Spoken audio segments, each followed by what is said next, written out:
Selamat malam Ibu dan teman-teman. Kami dari kelompok 6 ingin mempresentasikan hasil kerja kelompok kami mengenai zat-zat kimia yang terkandung dalam pipa paralon dan tanah liat.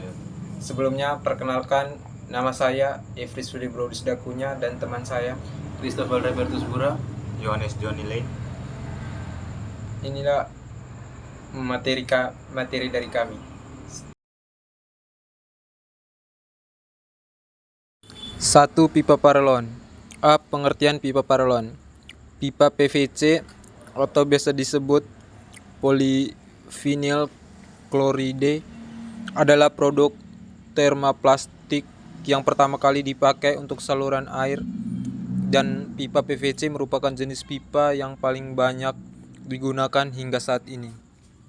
Hal tersebut dikarenakan pipa PVC menawarkan banyak sekali manfaat.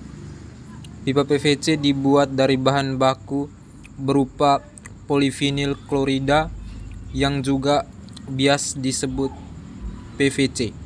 Material ini adalah salah satu produk polimer termoplastik urutan ketiga. B. Fungsi pipa PVC. Yang pertama, menjadi saluran suplai untuk air bersih, air kotor, dan juga pembuangan. Yang kedua, menjadi pelindung kabel listrik yang ditanam di dalam tanah atau di dinding rusak yang sifatnya tak berkarat atau membusuk akibat pengaruh alam dan cuaca. Yang ketiga, biasa digunakan pemakaian tekanan tinggi seperti sprinkler, saluran bahan kimia, irigasi, dan air minum. Yang keempat, bisa digunakan untuk tekanan rendah seperti air hujan, pembuangan air di jalan raya, pembangunan limbah, dan selokan. C. Zat kimia yang terkandung di pipa paralon. Komponen dari pipa paralon ialah PVC, yaitu kepanjangan dari polyvinyl chlorida, IUPAC, polychlorethanediol, yang memiliki rumus molekul C2H3Cl. D. Keuntungan pipa paralon. Yang pertama, harga yang terjangkau. Yang kedua, kualitas prima. Yang ketiga, tahan lama. Yang keempat, instalasi yang mudah. Yang berikut kerugian pipa paralon. Yang pertama, sensitif terhadap matahari. Yang kedua, tidak mudah meleleh. Yang ketiga, tidak ramah lingkungan. Dan yang terakhir, mengandung klorin. Jenis-jenis pipa paralon. Yang pertama, pipa paralon SDR41. Jenis pipa paralon yang satu ini biasa digunakan untuk saluran pembuangan limbah. Pipa SDR41 memiliki ketebalan yang efektif untuk mengalirkan fluida berupa limbah tanpa tekanan. Biasanya dijual dalam ukuran panjang 6 meter per batang dengan diameter mulai dari 3 inci hingga 24 inci. Untuk memudahkan identifikasi saluran air, pipa paralon SDR41 dibuat warna coklat. Yang kedua, pipa paralon JIS atau Japanese Industrial Standard. Jenis pipa yang satu ini adalah yang paling tebal dan sanggup menahan tekanan air mencapai 10 kg per cm persegi.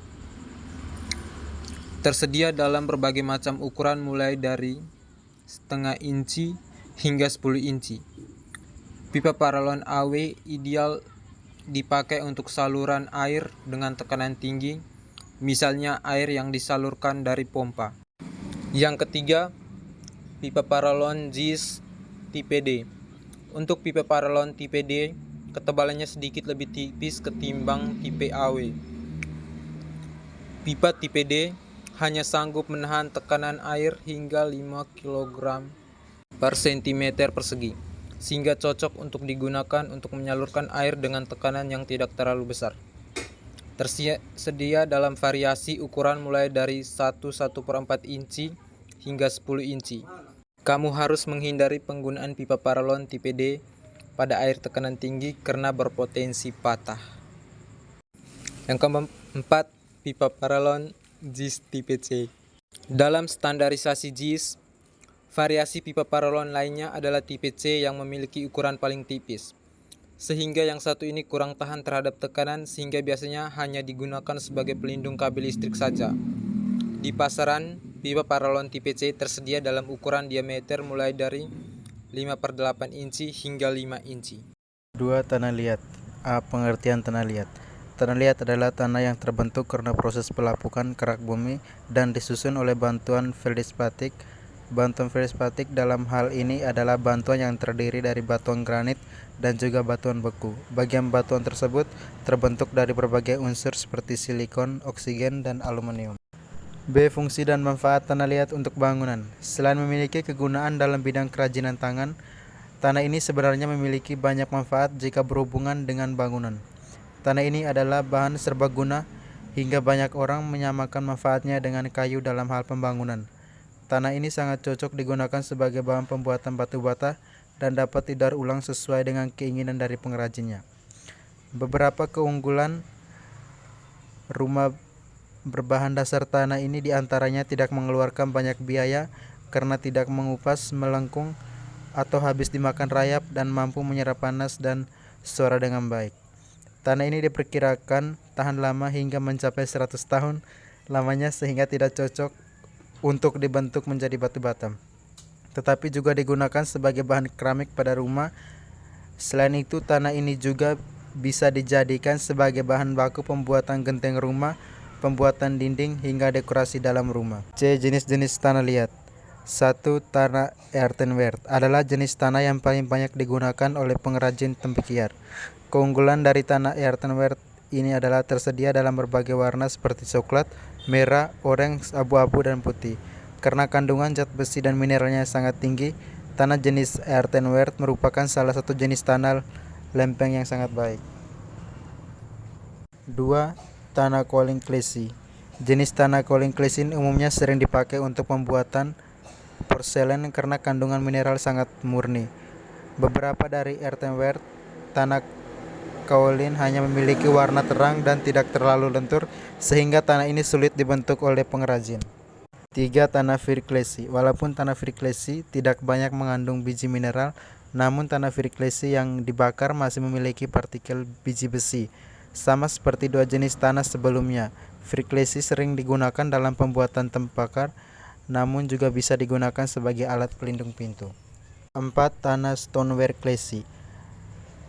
Tanah jenis stoneware adalah jenis tanah memiliki sifat elastis yang mencapai kekerasan maksimal dalam suhu antara 1204 sampai 1280 derajat Celcius. Memiliki warna abu-abu terang, tanah stoneware ini dapat berubah menjadi warna abu-abu netral ketika tanah menjadi sedikit lebih lembab. Di sisi lain, tanah stoneware ini kasar dan mengandung partikel butiran pasir. 5. Tanah bell glaze. Tanah bell glaze adalah tanah yang berwarna abu-abu gelap yang hanya memiliki sedikit kandungan mineral sehingga membuatnya sangat lentur.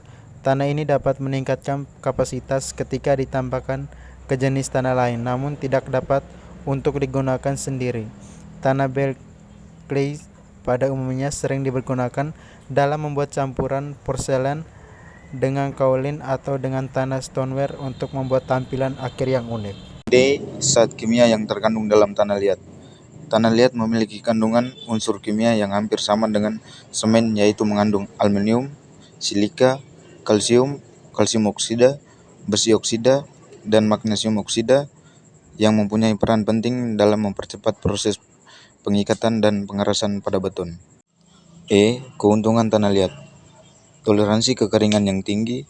Tanah liat ini mempertahankan banyak kelembapan. Hal ini dapat menimbulkan masalah, namun hal ini berarti bahwa tanah liat jauh lebih tahan terhadap kekeringan dibandingkan tanah berpasir. Kabar baik jika Anda tinggal di daerah yang jarang turun hujan. Banyak nutrisi tanaman. Tanah liat juga cenderung menyimpan unsur hara dengan baik, sehingga lebih kaya unsur hara dibandingkan jenis tanah yang lebih tipis. F. Kekurangan tanah liat. Drainase buruk terutama bila didapatkan. Seperti disebutkan di atas, tanah liat menyimpan banyak air. Hal ini hanya menjadi masalah saat hujan turun. Karena tanah yang berat menyulitkan air untuk mengalir, hal ini dapat menyebabkan taman kebanjiran. Sulit untuk digaji. Menggali dan mengolah tanah liat yang berat membutuhkan lebih banyak usaha dibandingkan menggali tanah berpasir atau berlumpur. Lakukan pemesanan secara perlahan. Berbeda dengan tanah berpasir, tanah liat membutuhkan waktu yang cukup lama untuk menjadi hangat setelah musim dingin. Perubahan suhu yang lambat ini dapat menunda pertumbuhan. Sekian presentasi dari kelompok kami. Terima kasih.